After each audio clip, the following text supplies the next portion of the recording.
Hello friends, welcome back to my channel. ഞാനിന്ന് തയ്യാറാക്കിയിരിക്കുന്നത് അടിപൊളി ഗ്രേവിയോട് കൂടിയ വറ്റമീൻ മുളകിട്ടതാണ്. ഇത് ചോറിൻ്റെ കൂടെ മാത്രമല്ല കപ്പയോടെയൊക്കെ കൂടെ കഴിക്കാനൊക്കെ അടിപൊളിയാണ്.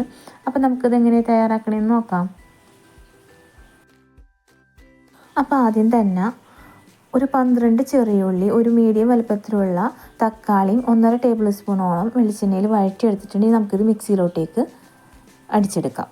അതിനുശേഷം ചട്ടി നന്നായിട്ട് ചൂടായിട്ടുണ്ടെങ്കിൽ ഇതിലോട്ടേക്ക് ഒരു 3.5 ടേബിൾ സ്പൂണോളം വെളിച്ചെണ്ണ ഒഴിച്ചു കൊടുക്കുക. അതിലേക്ക് ഒരു ചെറിയ കഷ്ണം ഇഞ്ചി, 4 അല്ലിയോളം വെളുത്തുള്ളി, ഒരു 2 കറിവേപ്പില, പിന്നെ ഒരു 3 പച്ചമുളക് അരിഞ്ഞിട്ട് നന്നായിട്ടൊന്ന് വഴറ്റി കൊടുക്കാം. ഇഞ്ചിയുടെയും വെളുത്തുള്ളിയുടെയൊക്കെ പച്ചമണം മാറുന്ന വരെ നമുക്ക് വഴറ്റി കൊടുക്കാം.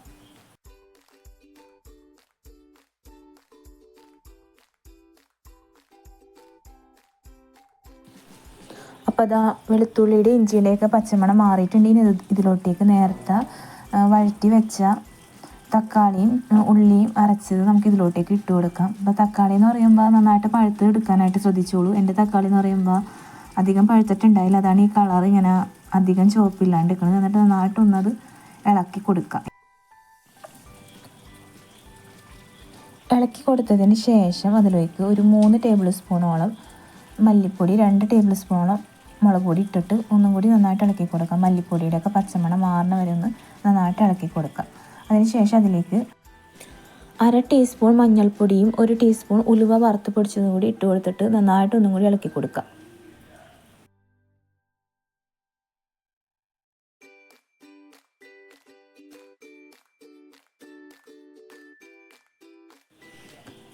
ഇളക്കി കൊടുത്തു കഴിഞ്ഞതിന് ശേഷം കുറച്ച് വെള്ളം മസാല ഒന്ന് കുറുകാനായിട്ട് നമുക്ക് ഒഴിച്ചു കൊടുക്കാം.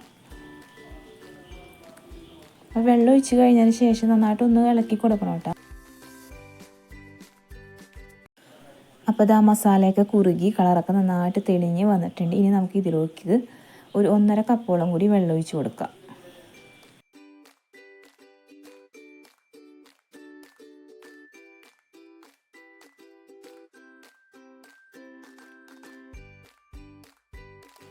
എന്നിട്ട് നന്നായിട്ട് ഇളക്കി കൊടുക്കുക. ആ പൊടികളൊക്കെ അടിയിൽ പിടിക്കാതെ വിധത്തിൽ നന്നായിട്ടൊന്ന് ഇളക്കി കൊടുക്കുക.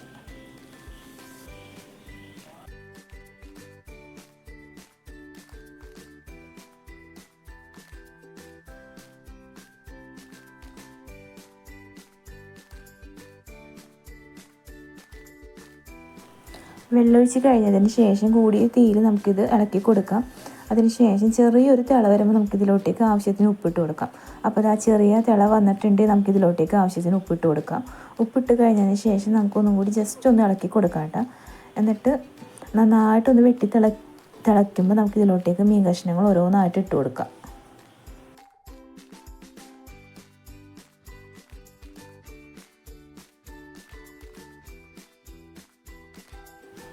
അപ്പോൾ വെട്ടി തിളയ്ക്കുന്നുണ്ട്. ഇനി നമുക്ക് ഇതിലോട്ടേക്ക് മീൻ കഷ്ണങ്ങൾ ഇട്ട് കൊടുക്കാം.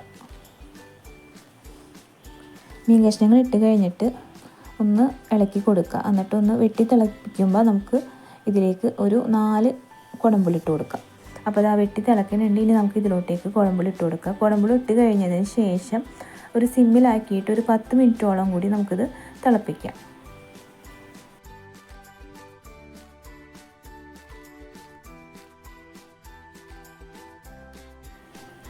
അപ്പോൾ 10 മിനിറ്റ് ആയിട്ടുണ്ട്. നമ്മുടെ മീൻകറി റെഡി ആയിട്ടുണ്ട്. ഇനി നമുക്ക് സ്റ്റൗ ഓഫ് ചെയ്യാം. അപ്പോൾ നമ്മുടെ വറ്റക്കറി റെഡി ആയിട്ടുണ്ട്. കണ്ടില്ല എത്ര പെട്ടെന്നാണ് തയ്യാറാക്കിയെന്ന്. ഒരുപാടൊന്നും സമയമൊന്നും ഇതിന് എടുത്തിട്ടില്ല. അപ്പോൾ നിങ്ങളെല്ലാവരും ഒന്ന് ട്രൈ ചെയ്ത് നോക്കാം. ഇത് ചോറിൻ്റെ കൂടെ മാത്രമല്ല നമുക്ക് കപ്പയുടെ കൂടെ കഴിക്കാം.